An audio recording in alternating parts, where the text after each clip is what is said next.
This is Geek Gab with your host, Dornall and me, Daddy Warpig. We are back. Geek Gab for Saturday, February 22nd, 2020. And you have no idea how close I came to saying 2018. And I think that's all your fault. What have I done this time? Oh, we were just trying to find. Okay, so it's partially my fault. We were just trying to find years for all the things that we were going to talk about today, and for some reason, all of those years started piling up at the front of my mouth, and I had to, bash them out of the way and put out the right year. So I could feel the wrong years ready to jump out. Well, you worked it out. That's a pull quote. We're gonna use that clip for our YouTube channel. All the wrong years we're waiting to get out. I can only imagine if I had said it was 1979. What people would have thought. Yes, this is Saturday, February 22nd, 1979. Day 301 of the hostage crisis. Tie a yellow ribbon around the old oak tree, folks, and get ready to vote Jimmy Carter out of office. Awesome show.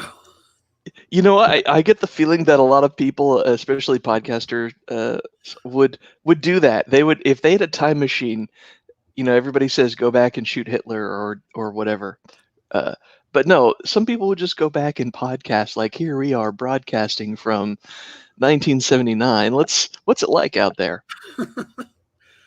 Well, there's long lines at the gas pump. There's high inflation in your paycheck, and frankly, the clothes out there suck. They are ugly, ugly, ugly, and we're going to be embarrassed by these clothes for decades to come. We're just praying Ronald Reagan comes along and saves us from fashion this particularly bad. It's paisley, folks, paisley. I don't know if you've ever seen actual paisley in the wild, other than in pictures and stuff. You ever seen somebody walking down the street in a paisley suit? It is not a pretty sight, but that's what the 1979 is like. Fortunately, there's some good stuff on TV and great music on the radio, because otherwise, man, this decade was the decade. The 1970s were pretty much the closest thing you can get chronologically to clinical depression. I mean, that's unfortunate. Yeah, that it's an entire planet gone suicidal. That's what the 70s were. They woke up from the 60s and said, "What the hell was I doing?" Yeah, and judging by the 80s, we had quite a course correction. Holy cow! Although I'm not sure correction is the right word. So hey to everybody listening live. I got a bunch of people in the chat. Thanks for listening. Later, I'm doing good. Daddy Warpig, you have got me up this morning. John, we have to do a show. It was like the scene from Breaking Bad every season. John, we have to cook. Because you have had a very exciting themed week lined up. Is that right? 2 weeks, yeah. 2 weeks. Yes, we missed last week. Yes, we did. I got caltropped. You got caltropped. That's messed up, man. I have gained a whole new appreciation for the humble caltrop. So you and we're not talking Legos. This is worse than Legos. Is there anything worse than Legos? Yeah, this was, I believe, I can't verify, but I believe it was a post earring. So it was small. Oh. But it didn't. Caltrops were only big because they had to punch through the bottom of armor. And when you're wearing bare feet, there is, for most of us, there's barely any armor to mention. And that thing punched through my foot, and you don't think about it until it doesn't heal for a couple of weeks. Oh, no. It was agonizing. I had to go see doctors and stuff, and the pain was very, very, and it sounds silly to say because you look at the bottom of my foot and it looks like this little dot. It looks like someone took the finest marker you can buy and just put like the finest red marker you can buy and put this little red dot on the bottom of my foot, but it wasn't. I got caltropped. It's about half an inch deep in my foot, and you're walking out all the time, and it's not healing, and your body's all upset, and it's red, and it's just excruciatingly painful, more painful than you'd imagine something that small to be. I'm not trying to complain, folks. What I was actually trying to get to is I have gained a whole new appreciation for the humble caltrop because you're in a dungeon, right? You're walking along, caltrops drop, you step on one, and it punches into the bottom of your feet. Now, here's the problem. And this is why you should send a very lavish Christmas gift to whatever cleric heals you. Whoever is in charge of restoring your healing, your hit points, and closing up that wound, you should stay on their good side. Because you got a big hole in your foot now, or a small hole in your foot now, and it doesn't matter which. And you're walking through this dungeon, and you've got just on one side, you've got stagnant water, rocks with all kinds of slime and crap all over them, probably all kinds of effluvium and other poop. And then that's not even to mention all the nasty monsters that are there. You step in any of this, it gets inside the wound and gets infected.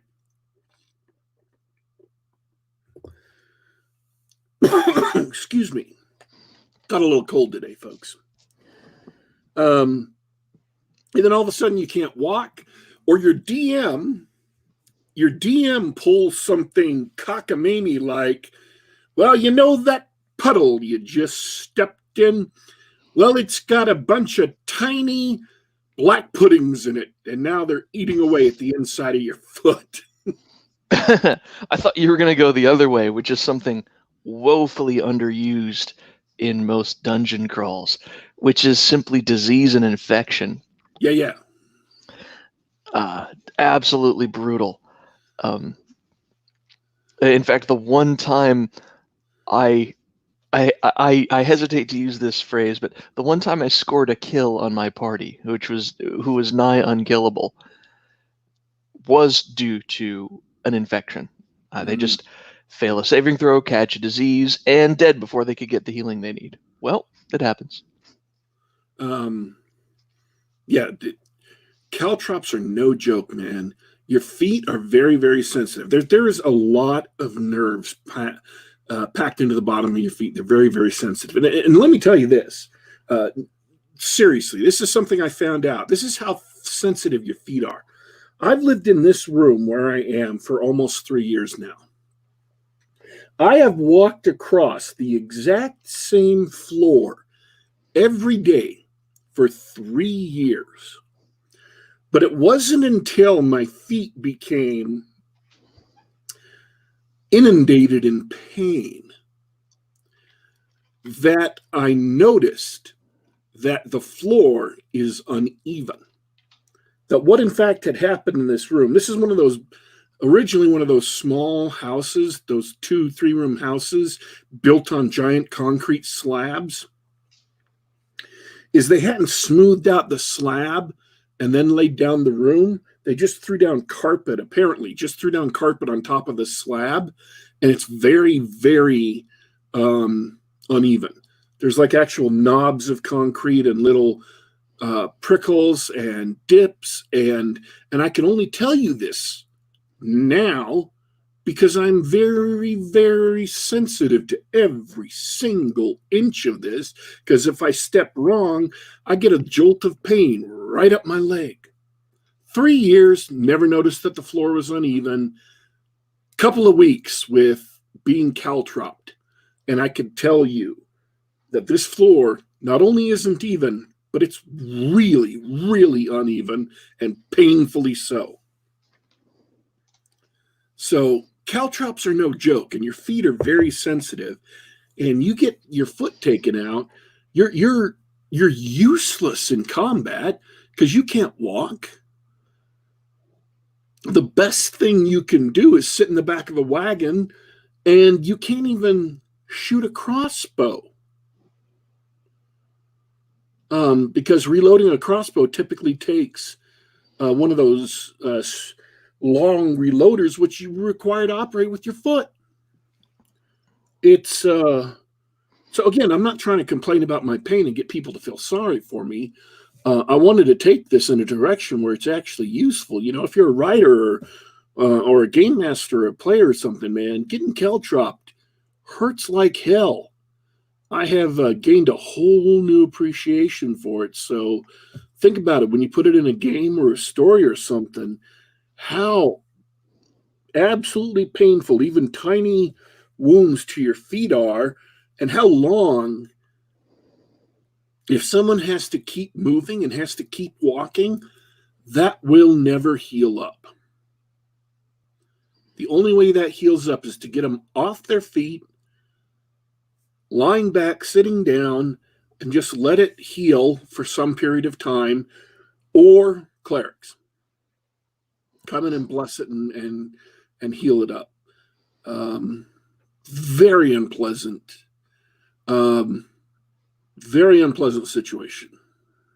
So, yeah, that's caltrops for you, folks. Don't mess with them. They hurt like a mother. Yeah, absolutely. Bradford Walker in the chat is giving us the dark humor. Have you ever considered cybernetic feet? No, but I actually literally for an entire day was wishing that I could get my foot amputated. Wow, that kind of pain. Now I don't want to say that because, well, I mean, and that was one of the things when you told me about it earlier. I was concerned because the specter of diabetes and your foot not healing. I went, uh-oh, that could go really bad. And I'm thankful it didn't. So, and I know there's exactly one person in our audience who had to have their own foot amputated. So I'm hesitant to broach that subject, but seriously, that's how bad the pain was. I'm like, if this doesn't stop, I just want them to cut it off because I'm done with this. All right, let's move on to something cheerful. Yeah, this is supposed to be a fun show, man. I'm bringing us down. That sucks. Well, unfortunately, I think we're going to continue with the darkness because I believe today's theme is vampires.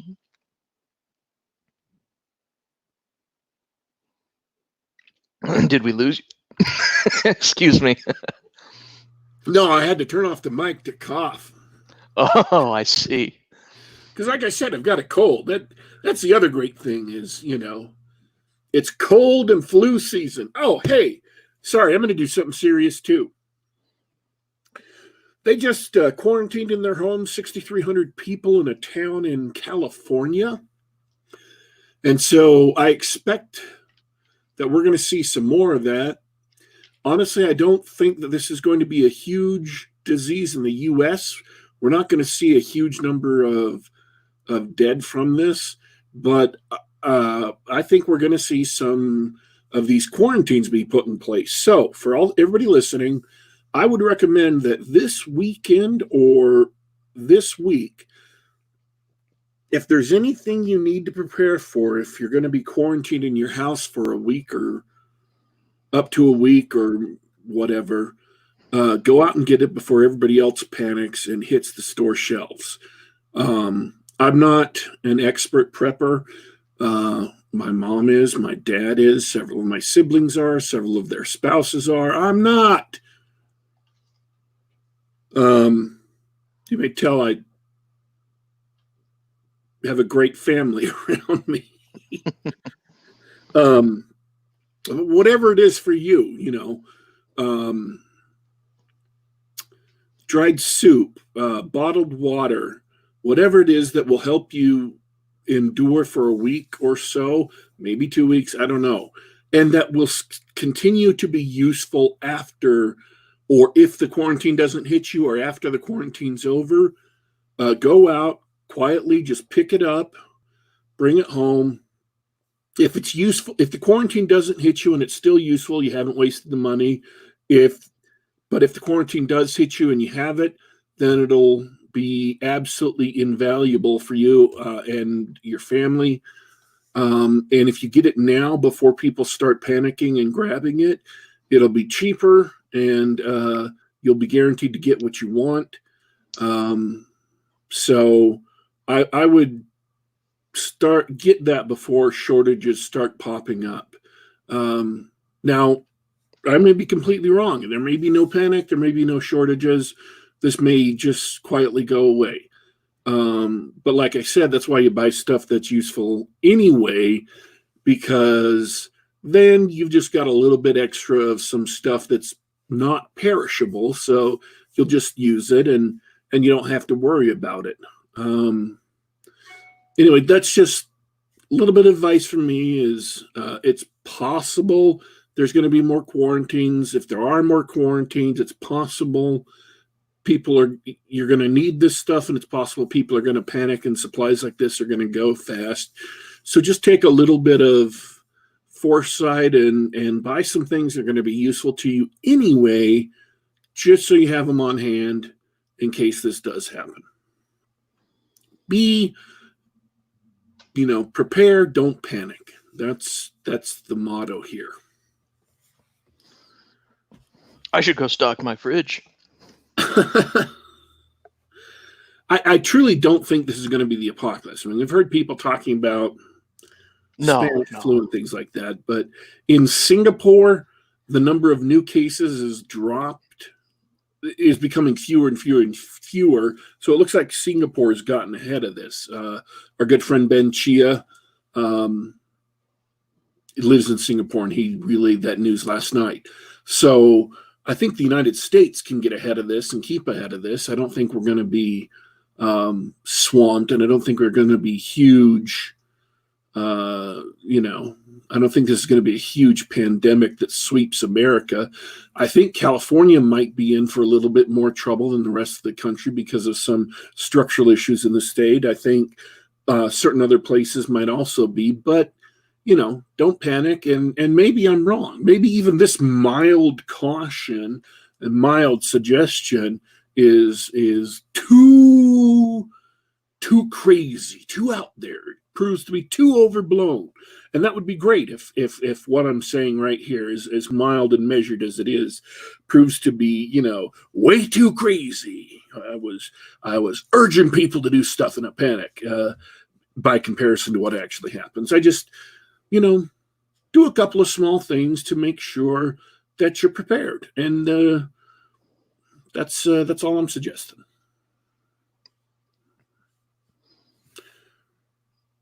Yes. Have I stunned you into silence? I am stunned. So, I've got nothing to add. Listen to the War Pig. Okay. Although, I mean, anecdotally, we did have early on. We had one confirmed case came into Washington State, up in Everett, and British Columbia and Washington, of course, have large Chinese populations, and we're not in panic. Like, there haven't been any quarantines. We haven't had any crazy outbreaks or everything like that. No, it's really bad, and we know that the numbers are way higher than anybody's reporting because no one can trust any information coming out of China. But I don't think it's gonna be a big deal. And that's it. That's I just wanted to throw that out there.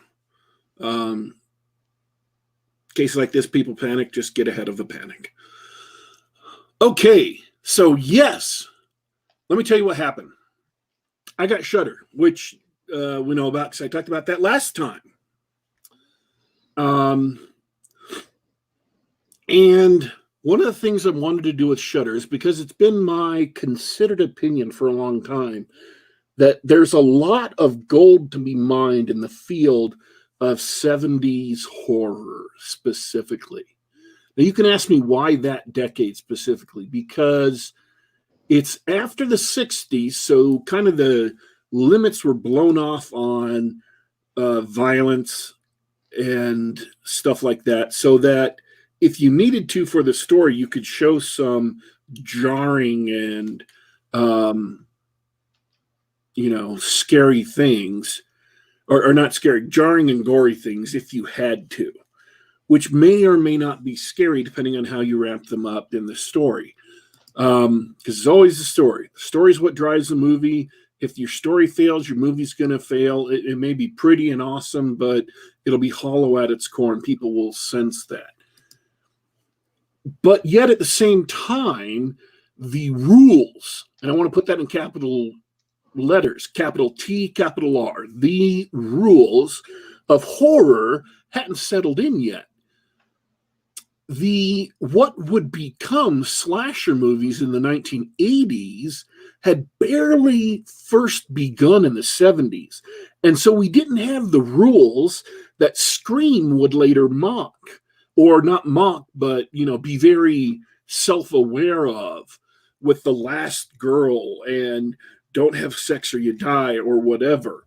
70s horror hadn't proven to be big profit making, so there wasn't a super lot of money in it. So it was very, very low budget, which meant it was grimy, it was gritty, it lent a nasty, grungy feel to everything. So there's a very unique decade in the 70s of horror where these movies came out that were nasty almost, that they didn't have any rules, so you didn't know what would or wouldn't happen. There was a lot of experimentation with things that maybe to see what did work and what didn't work.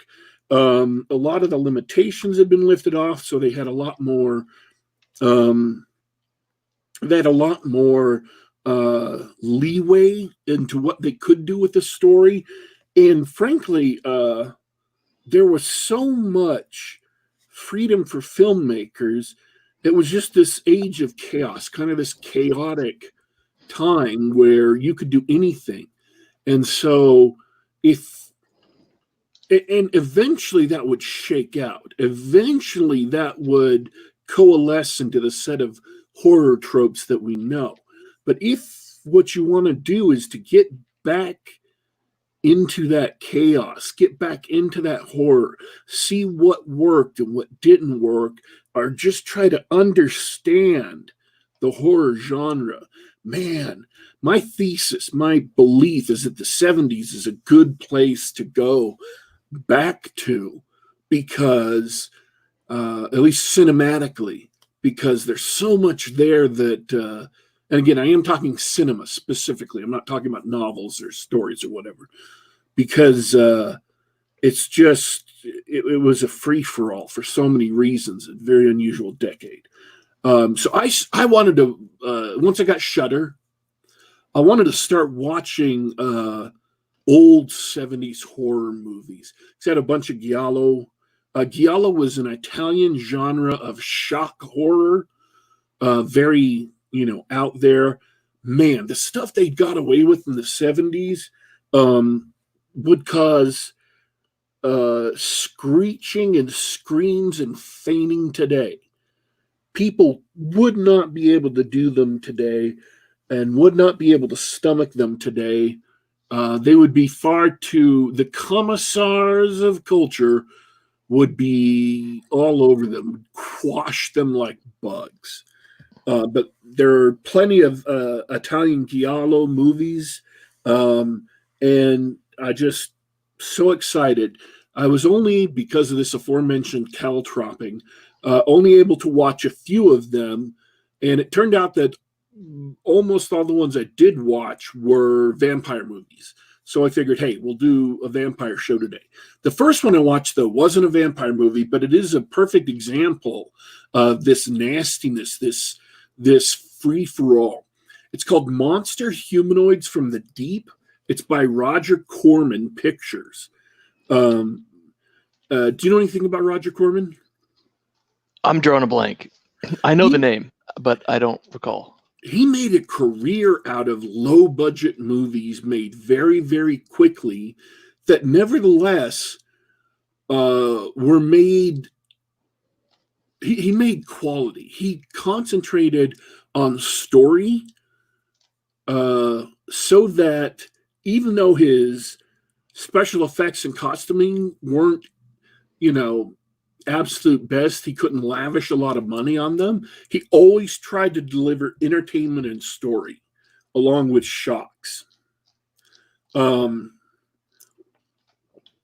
Monster Humanoids from the Deep. The very first thing that happens in that movie is a little kid gets chomped. Oh, no. Just right away. Bam. And that's like almost taboo nowadays. Right. Does it happen off screen? Is it tastefully done, or is it just here's some gore? Well, it's not a. It is shocking, but I don't think it was gratuitous. Okay. But it's definitely crosses lines. And that's the point about 70s horror, man. 80s horror became kind of, in a lot of ways, not everything, but in a lot of ways, became kind of a carnival ride where you got in the car and you rode along the rails and things would jump out at you, but you knew where you were safe. 70s horror was just like a rabid dog jumping through your front window. Wow.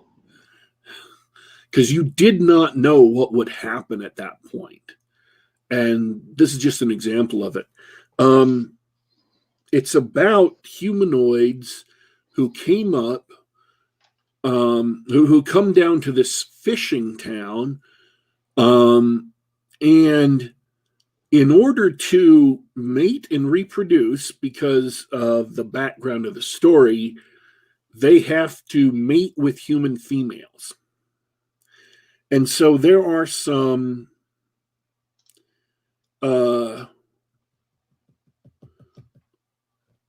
simulated sex scenes of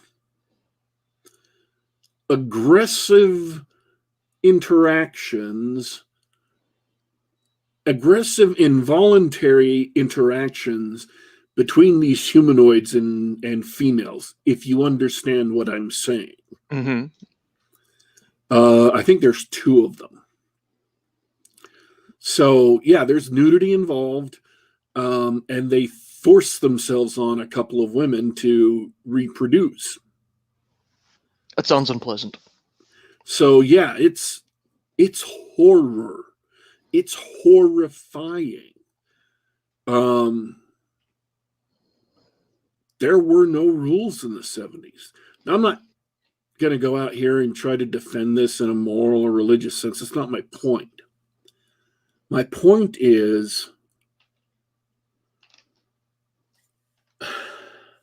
it was the 70s, and horror could go in all kinds of places and do all kinds of things to horrify you. It wasn't just about making people scared. It was about making you revolted. It was about making you appalled, about crossing boundaries, things like that. I'm not trying to get all, fatuous and up my own arse about things. Because I really am fumbling around trying to understand horror well. That's one of the reasons I'm doing this. But man, I'm not saying I, love things like that in cinema, but I am saying I love the freedom that they had to shock people. I love the freedom that they had to push boundaries. I love the freedom that they had to horrify people. So I've gotten myself in a morass, haven't I? I'm going to let that one go. No, because I want to talk about The Last House on the Left. John Carpenter's movie from the 70s about a couple of girls who get kidnapped by hippies. A very shocking story, very much its own thing. Okay. That you couldn't do today because it violates, it crosses so many boundaries of what should happen and what shouldn't happen in horror movies. I love that they had the freedom to do something like that. The Texas Chainsaw Massacre, the original one, again from the 70s, or that era. And I love that they had the freedom to do something like that. I love that they had the freedom to do something wacky, like The Thirst, which is one of the movies that I wanted to discuss today. And we might as well do that now. The Thirst, completely mislabeled on the website, is about a lady who's kidnapped by a group of people who are all, there's like 70,000 of them worldwide, and they are all convinced that by drinking blood, they can, they're not vampires, they're humans, convinced that by drinking blood, they can stay young, gain power in the world, and gain money. And so they have set up these camps where they bring people in who go through the strictest of blood tests, and they take them through once a day, and they bleed them of their blood just like you would milk a cow. And it's kind of wacky. It doesn't fit any genre. It's not like any other movie. It goes on for about 20 minutes too long, and the guy who made the movie missed the perfect ending by a country mile. The lady they kidnapped, by the way, is a many, many, many times descendant of Count Elizabeth Bathory. But I love the fact that they had the freedom to try something like that. I mean, it didn't work perfectly, but they had the freedom to try something like that.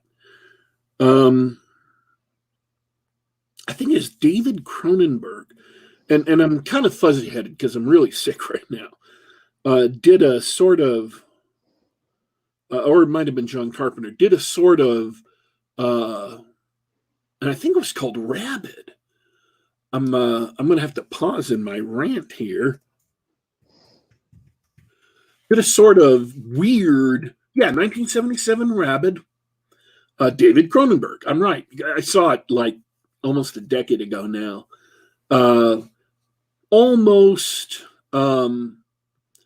werewolf movie, but really, really strange. And it's almost a zombie movie, but it's completely its own thing. It's not like anything else. And he had the freedom to do whatever he wanted. So what I'm trying to say is it's just the thing I love about 70s horror is that you're going to find so many things that are so bizarre, that are so unlike every other horror movie you've seen, because that decade didn't have the rules that every other, that later decades have come to, that have become cliches almost. And I love the freedom they had, and I love the horror that they were able to produce. So I want to go on and talk some more about the actual movies itself, but that's why I wanted to dive deep into the old horror movies of the 70s, is because I want to drink in that that freedom to shock the audience, that freedom to take them to dark places where people, kind of understood that. And I, from what I understand, and I haven't done a deep dive on this, so I will apologize if I have missed it. From what I understand, horror wasn't necessarily big budget A-list movies. They were small movies shown on a double bill, the grindhouse thing that people talk about now, filling out weekends at theaters. And so they were meant to be shocking, meant to be transgressive. I hate that word, but that's what they were meant to be. But man, they're just some great. It's a great look at the underpinnings of horror. It's a great look at how and why horror is made, how and why horror is built, what works and what doesn't work. And I love seeing how horror operates without any rules on it. And because it wasn't made in the 80s and 90s, I mean, you can say, oh, yeah, well, Rob Zombie does this stuff with, he does these movies, House of a Thousand Corpses and Three from Hell and whatever. And I'm like, yeah, but he just goes too far. It's not that he doesn't have rules. It's not that he doesn't have limitations. I don't know. He doesn't seem to be operating with the same freedom that people in the 70s were operating from. One of the other movies I saw is Daughters of Darkness, or one of the other movies I watched. And in it, they had a husband who was a domineering type, but they weren't trying to make it a crusade like today's movies would, a feminist crusade. That was just who the character was. And I miss the freedom to make a character who's just a character without being a politicized archetype. And I think that imbibing of culture where people were free to make stuff that isn't a politicized archetype kind of frees you up as a creator to make your own stuff where things are not a politicized archetype. I've been talking for a long time. Is there anything in the chat that I should pause and take a look at? Which one was that Thirst? Did that take place in Montreal? Question from the chat.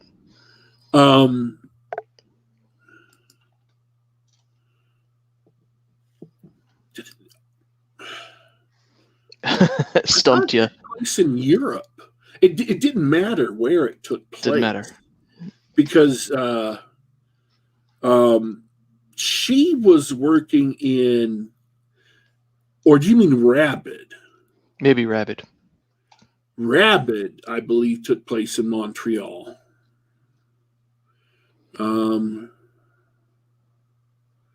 Yeah. Oh, okay.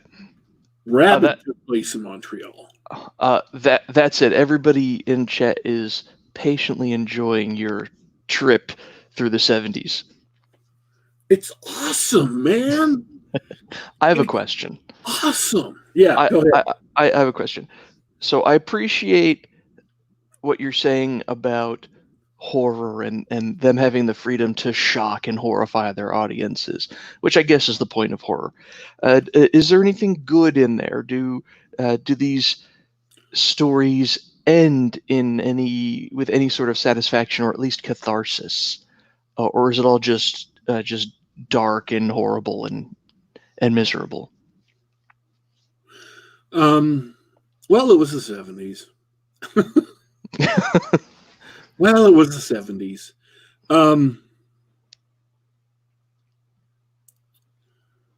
Monster Humanoids from the Deep ends with victory over the monsters, but then a twist ending sort of setting up a sequel bait, which is pretty traditional for horror now.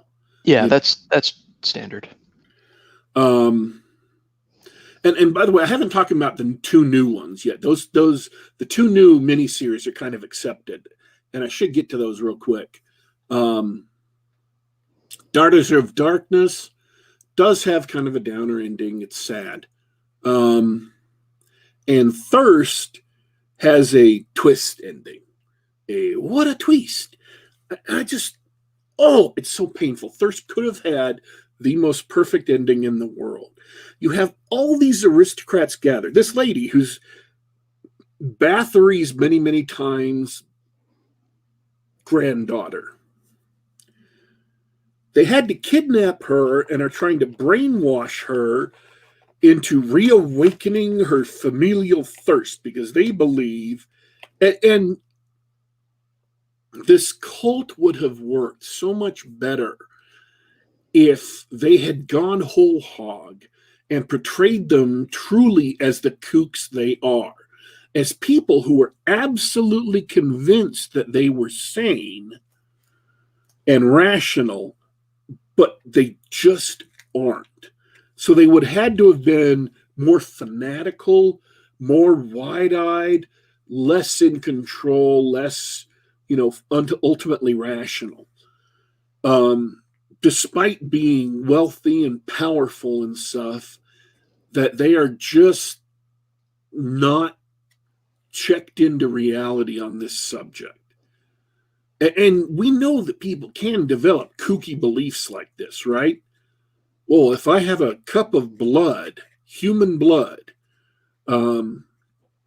every so often, it'll keep me young, it'll keep me, make me rich and make me powerful. Okay. They needed them to be more fanatical, more wide-eyed and staring, more like other members of cults. They kidnapped her because they firmly believed in their cult ways that she has a familial thirst, that it's imprinted on her genetics because that's who her ancestor was, Elizabeth Bathory. And they had to brainwash her because she was adamant, absolutely adamant that she wasn't joining them. She hated them. She resisted them to the end. So they had to brainwash her finally into getting her to drink blood. And even up until the very end, when they have this gigantic ceremony, when they have one of their quote unquote donors or cows lying on a table ready for her to drink his blood, they put these silver vampire teeth in her mouth so she can bite and drink. She kept on snapping out of it, and they kept on having to recite to her, "Destiny, Kate, it's your destiny." Now, what would have been the absolutely most perfect ending in the entire world would have been at that point when she bends down with her metal teeth and bites into his neck and starts sucking his blood. It's for those teeth to fall out and real vampire teeth to come out and her to start attacking them. Because they awoke the thirst. Everything they've been fighting for the entire movie. Everything they've wanted. Everything they have been abusing this poor woman to awaken in her. Everything they've been striving to get. Finally awoken. What's there? And they were right. She has the thirst. But they don't believe in the supernatural. They don't believe in real vampires. They just believe that blood has this property. And they've tapped into something dark, ancient, supernatural, and evil. And now that it's awakened in her, it turns around and consumes them. And then, the movie's over and you hear screams of carnage and see blood splashing windows and stuff as they are consumed by that which they awoke. That's the perfect end to that movie. Justice being visited on these cultists, these nutbargers. And instead, the movie goes on for another 20 minutes and ends with this stupid twist. Spoilers for a, 79? So 41-year-old movie? Spoilers for a 41-year-old movie. It goes on and on and on, and then finally it turns out that the entire movie, or most of it we've been watching, was actually it was a kind of an Inception thing where it was even another layer of brainwashing, and she finally got brainwashed. Yada yada yada. She wasn't really escaping. Yada yada. Kind of a dumb ending. Yeah, that sounds like an ending that someone thinks up. Wow, that's clever, and nobody actually bothers to tell him that's really stupid.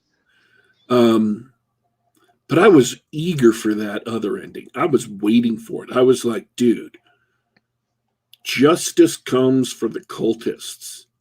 That is an ending. I was on my edge of my seat. I was ready for that, and then it didn't happen. I'm like, oh, that sucks. What are you people doing? Who wrote this crap? Thanks to IMDb, we know who wrote this crap. Yeah. So, yeah, that movie could have been epic.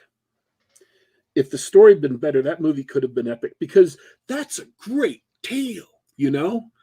Cultists, crazies, psychos, kidnap a lady who had, she went to her uncle's farm for the summer, and she saw him slaughtering pigs. And they bring this out. This is exposition. They bring this out. And the cultists are probing her, like, what did you see? What did you think? What did you feel? She's like, I felt revulsion. I hated it. I ran away, and they had them take me home. And they're saying, no, you didn't. You saw it. You loved it. It thrilled you. It excited you. And they're saying it was true. And you thirst for blood. And she's trying so hard to stay a moral woman, to stay away from drinking blood, to stay away from all these things. And they're just badgering her and badgering her and badgering her. And then at the end, when they finally break her down, she turns around and wipes them all out. That's a movie. That's a real freaking movie. That's a real freaking horror movie. Yep. And they get their comeuppance. I love it. Yeah, but that's not the route they went with, and that's why that movie deservedly is obscure. And by the way, the only way Shudder got me to watch that is by lying to me. Their synopsis on that movie was highly misleading. So, but it was a really weird movie, and it was nice not to know what the hell was going on. It was nice not to have any signposts. It was nice not knowing beat for beat what was going to happen in 5 minutes. Everything was bizarre. There were no rules. I didn't know what was going on. And sure, it didn't succeed, but hey, they tried something brand new. It was nice not having a screenwriter who just threw together a series of well-worn tropes, just followed all the rules. It was nice. So, yeah. That's it. That's all I got. Should we move on to the modern stuff? I'd like to hear your thoughts on the modern stuff. So, Age of the Living Dead.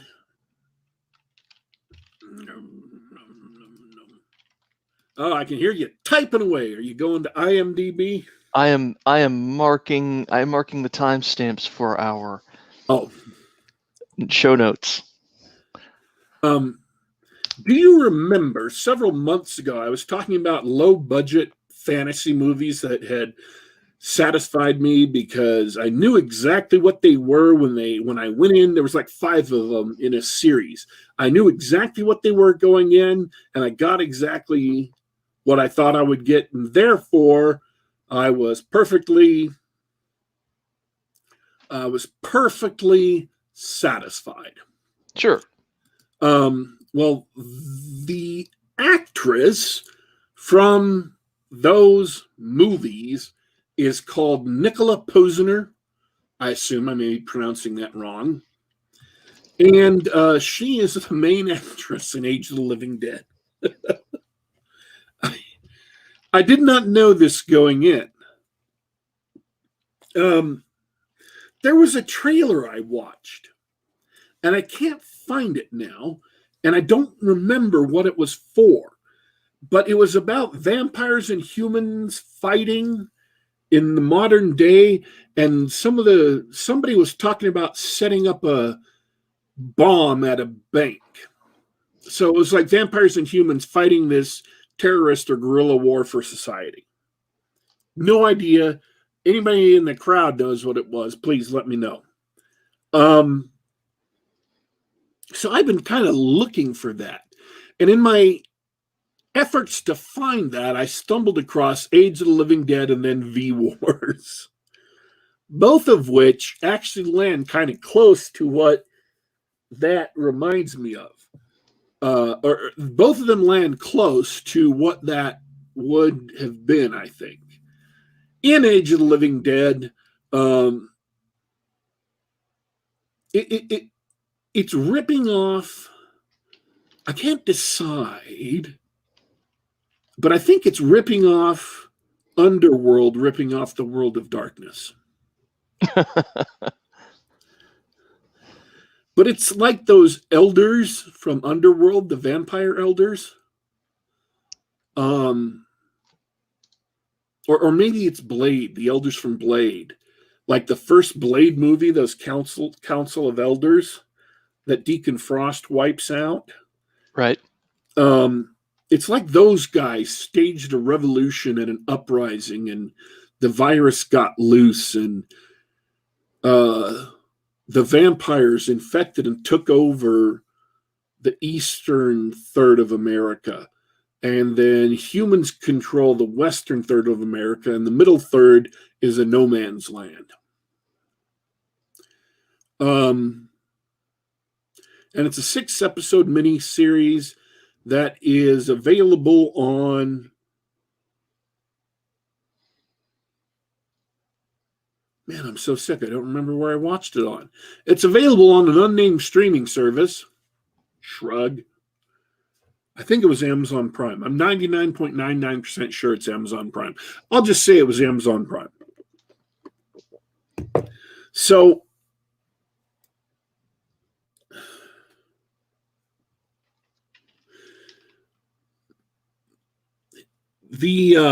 it's all about how these two nations now, or factions, are trying to fight to gain supremacy over the other. And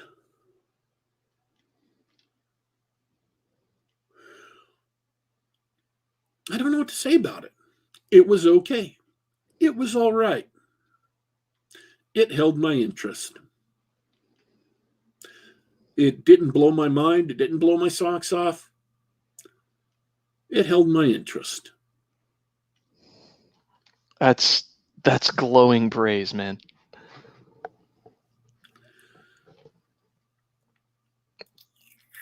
There was some genuine creativity involved in a couple of things.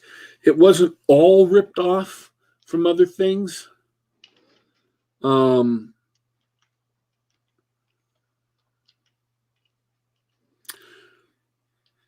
The politics inside the vampire community were interesting-ish. I mean, it's not super great, but yeah, it was okay. Did they do anything interesting with the vampire politics? Were there any plot twists or betrayals or anything? Or is it a straightforward? There were thriller. plot twists and betrayals, but they didn't revive it. They weren't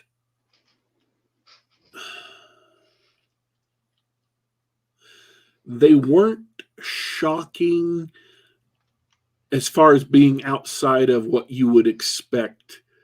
You expect a bunch of vampires to be a nest of vipers, right? Sure. And they were a nest of vipers. So, I mean, when you have somebody who's trusted and they betray you, that's kind of a shocking revelation. But vampires, there's nobody who's trusted, so anybody can betray you at any time. So when someone does betray you, it's not really surprising. And the show doesn't take time to establish anybody as being particularly trustworthy on the vampire side. So none of the betrayals come out of nowhere because there's no loyalty built up. There's no expectations of loyalty. Everybody's disloyal, so none of it is shocking in that sense. If you tell the audience that everybody's disloyal, then the audience is never going to be surprised when they betray their master because you knew they were a cold-hearted bastard from the beginning. There was some genuine creativity involved in it. And here's a little bit. Here's something I liked about it. Something creative. The humans are all jammed on the West Coast. There's about 150 million humans left, you find out. There's walls built on the northern and southern borders, and China and Great Britain patrol the seas. Anybody who tries to leave America gets sunk or shot down or whatever. And then they quarantine the country. They jam all radio signals. Nobody can leave. Nobody comes in. Everybody's just stuck there. They have absolutely locked the doors to America and thrown away the key. Now, eventually you get to see what's going on in the rest of the world, in London and things like that. And that's an interesting part. That's the interesting politics, is the politics of the international community. And when the Prime Minister of Great Britain decides to contact America, how fraught with tension that is, and how much other countries are going to be upset for him breaking the quarantine. The politics are interesting in America because they have a functioning president. They have a president, but not much of a Congress, and they have, a functioning military, but very, very few resources. They have bases inside, violating the treaty. The humans have bases inside no man's land where they're not supposed to have militaries. And that's actually an interesting plot point. They're preparing. They know the vampires are going to come for them someday. So they're preparing for it. They've built these underground bases, and they're slapdash affairs made from buried reefer or buried Connex containers, and they're staffing them with people and bringing in supplies and trucks and just getting ready for the day when the vampires are coming. The treaty is built around the humans giving vampires blood, and so everybody donates blood and they ship it to the vampires.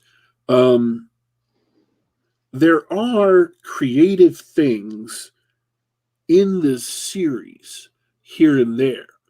It's not startling original beginning to end, but there is some creativity on display, and it was worth it to watch that creativity, watch those creative things about it play out over the course of the series.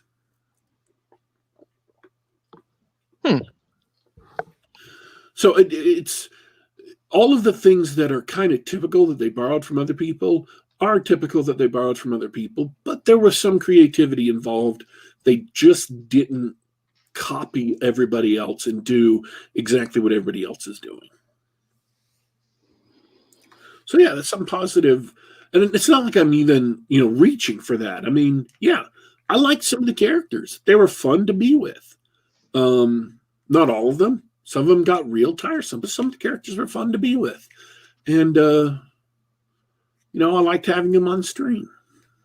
Well, it's kind of a bare minimum for an enjoyable series. You have Yeah. to enjoy the company that you're with. So yeah. The rating it's got on IMDb is like 4.8. And I'd say about a 5 is pretty fair. I mean, that's a fair rating for it. It's not great. It's not terrible. If the thought of watching humans and vampires play out sort of an apocalyptic scenario where the rest of the world has thrown the United States away. By the way, apparently this uprising happened in other places, but the only one we're ever told about is Russia, who apparently nuked their own territory to kill off the vampires so they could stay human controlled, which is a perfectly Russian thing to do. You could see the Russians doing that. That's a Russian thing. So yeah, I mean, they actually took some time and put some thought into, well, how did the international community work behind this? They didn't just, they weren't lazy. It's not a lazily made show. It's a low budget show, and maybe the people weren't the top tier of talent, but it wasn't a lazily made show. The people who are making it genuinely tried their best to make something entertaining, and that always has merit in and of itself. They may not have succeeded as much as people who had more money or who had more talent, but they tried really hard and they scored some successes in it. So that's Age of the Living Dead. All right. The Wars. V Wars, huh? Yeah, it's a Netflix. And this time I'm absolutely for sure Netflix. It's on Netflix. If you have Netflix, you can go to Netflix and watch it on Netflix. 100% sure this time. That's a bad sign. Netflix doesn't have a good track record so far. It's actually pretty good, but it's marred by one fatal flaw.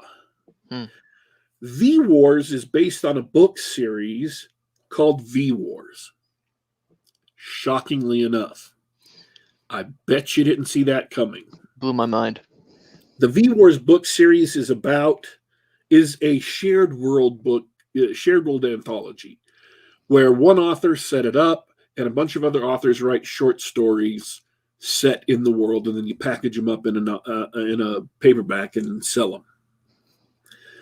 Well, when you start this kind of thing, you have a story that sort of sets up the world. And the V Wars series, season 1, just feels like that first story stretched out to 10 episodes. Oh, so typical Netflix problem. It's the origin story of the setting. Yeah, they do this every time. Every series that I've seen. They did the same thing with Man in the High Castle. Was that Amazon? Oh, they're all the same. Yeah. They're all the same, stretching out a 2-hour story into a 10-episode season. Yeah. I mean, they could have done this story in like 2 or 3 episodes and then gone on to do other things. That would have been awesome. I'd have been so happy. I'm not saying it's bad. I'm really not. I'm just saying that I am. It's bad. Seriously, if that's what you have to say about it, not gonna mince words.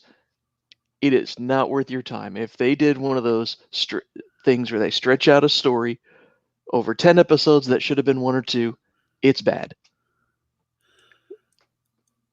I eagerly await to hear what redeeming qualities it may have, but those qualities aren't going to be enough unless they end with, and then they deposit $10,000 in your checking account. Then it becomes good again. That is your challenge, Daddy Warpig. No, I'm not going to do that. I'm just going to tell you what good stuff there was about it. Okay.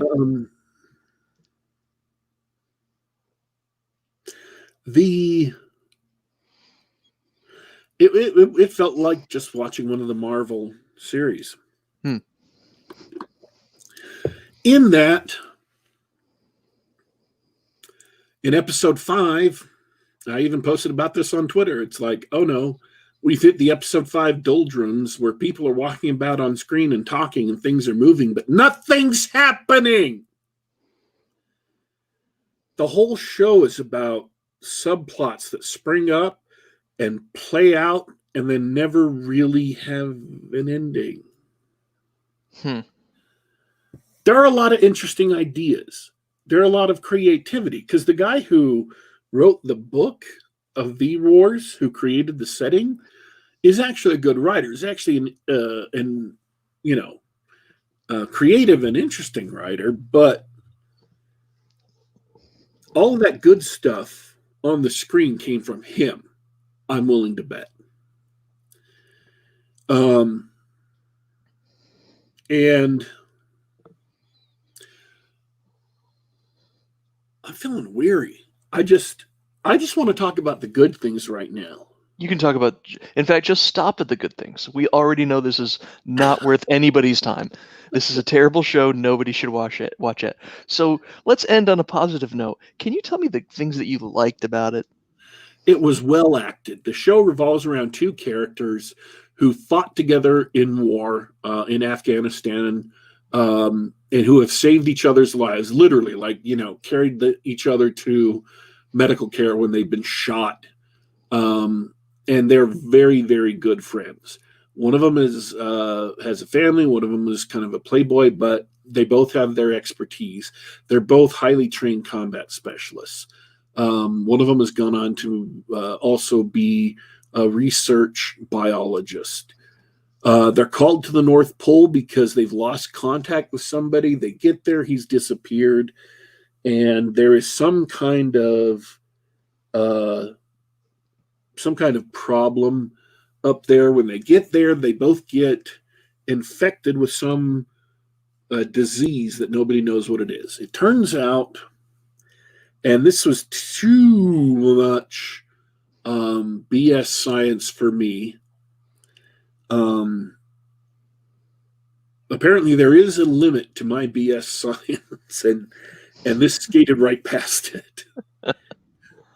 But putting the BS science aside, they discovered a biomass at the North Pole, or at this Arctic station. It may not have been exactly at the North Pole, but it's in the Arctic, buried in the ice for who knows how long.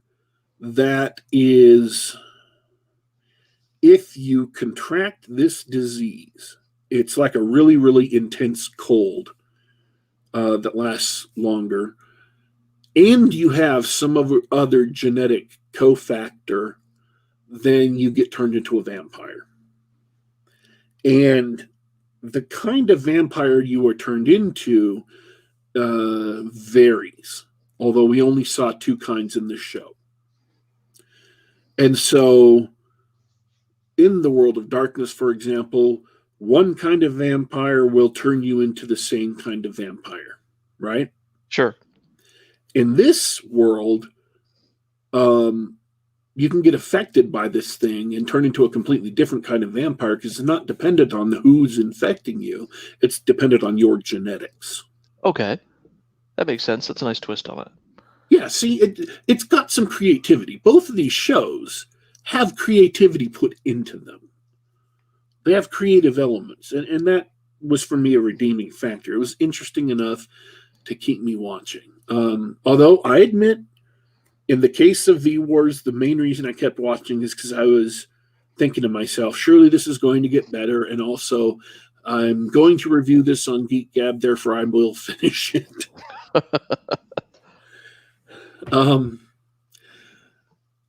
And so they bring it back, and it turns out it's absurdly easy to spread. And so people start converting all over the place. Like literally, they put it down to prions. Okay.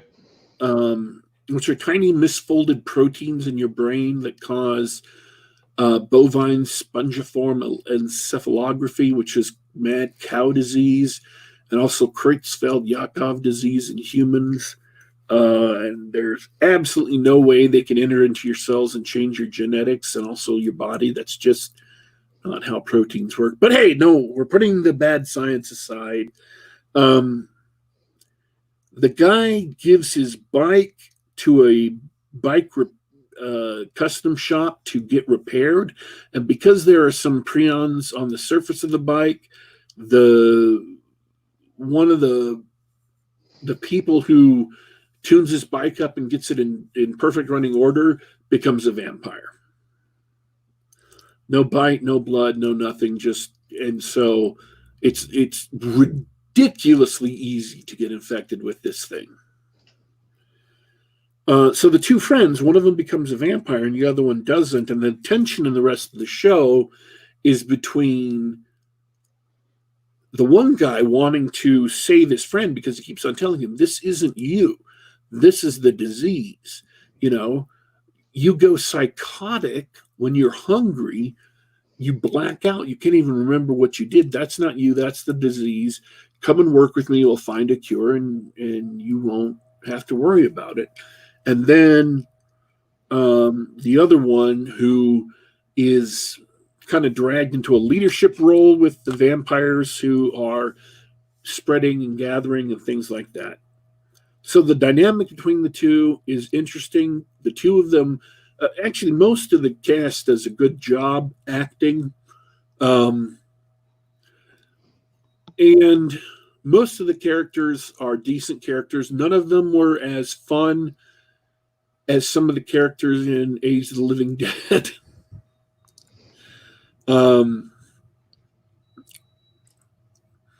There's some genuine creativity with the vampires. They did some great action scenes, but there's no ending to anything. Because they're setting up stuff, this blogger who shows up and is kind of key to a lot of important events, whose boyfriend, who helps her run the blog, gets killed by a government agency, which drives her to help the vampires, even though she's human. She doesn't have a climax. She's just kind of there in the last episode. This main character, this guy who accidentally gets turned into a vampire, who's patient zero, he just kind of disappears in the last episode and he doesn't get a climax. I can think of one character who definitely gets a climax to her arc. She gets turned by her sister, and she spends the entire show refusing to feed on people. Instead, she hunts down vampires and feeds on them. She turns in her sister to the government, but the government botches the operation, so her sister escapes. So she hunts down her sister and shoots her in the face and kills her. It's implied. So she gets a nice climax. Her character growth, character arc comes to an end. But really, everybody else is just being set up for future shows or for future stories, whatever. And so all of the stuff we watched earlier, none of it turns out to matter in this series. It will only turn out to matter if they produce another season.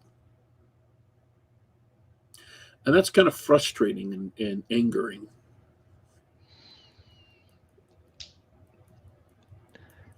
Yeah, that's a shame, and it sounds like that's the reason for how long it is, that they get a bunch of writers in the room. Instead of telling a story, they want to set up a mystery box series. Is it me? Is it? I'm sure it's been said, but has Lost just ruined episodic television for a generation? It has, hasn't it? I think it's partially Lost, and I think it's partially that Netflix doesn't understand its own medium. I think Netflix doesn't understand streaming, and everybody else is copying Netflix, so they don't understand it either. Not really. They don't understand what movie serial. They don't understand that they need to be producing movie serials. Sure, yes. Something closer to what the Marvel movies did. They, each tell a contained story. Yeah, I mean, you used to have movie serials like that weren't episodic, but each of them told an entirely separate story and then had something to link to the next story. Like the Buck Rogers, black and white Buck Rogers movies from the 20s and 30s and whatever. The short ones they used to show before the actual films. That's what Netflix needs to be. A self-contained story in an episode, but with subplots that continue through from the other stuff. They don't need to be, a 10-hour movie. So that just leads to interminable subplots that never go anywhere. They need punctuation. They need things that have a definite start and a definite end so the audience feels satisfied, and then other things that continue. Stupid. Agreed. So never watch V-Wars, even though the acting's good and the ideas are interesting. I enjoyed large parts of it. That's all I'm going to say. Cool. Well, speaking of having a definite beginning and a definite ending, I think we're just about out of time for today. Oh, yeah, we're way out of time. Is there anything else that you wanted to mention? No, that's it. Okay. I'm also out. I would like to say that despite what it may have seemed like I was saying earlier, I am not endorsing fish monster sexual assault scenes in movies. I am not endorsing that.